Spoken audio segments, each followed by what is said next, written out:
As we take a live look at Capitol Hill tonight, President Donald Trump is just hours away from giving a speech tonight before a joint gathering of Congress, his first since taking office for a second time.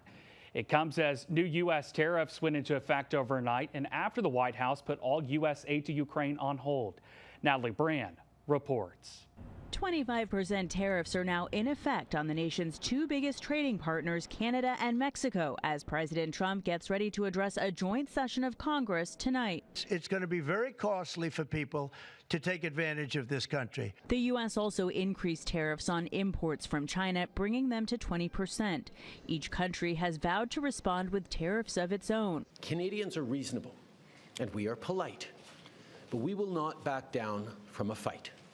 Not when our country and the well-being of everyone in it is at stake. Even some Republicans are worried.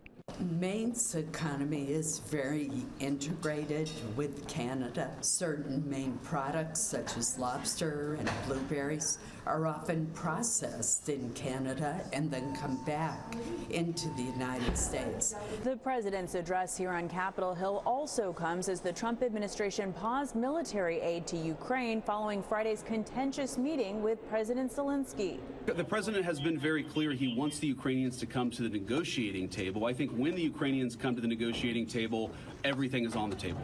President Trump's domestic agenda is also expected to be front and center tonight, including efforts to shrink the size of the federal government, with over 25,000 layoffs so far.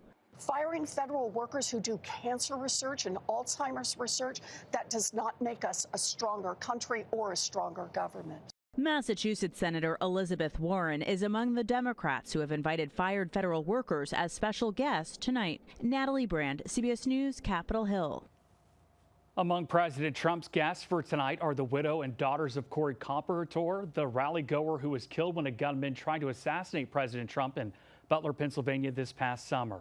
Also expected to attend American history teacher Mark Vogel, who had been wrongfully detained in Russia for 3 years until he was released last month as part of a deal negotiated by the Trump administration.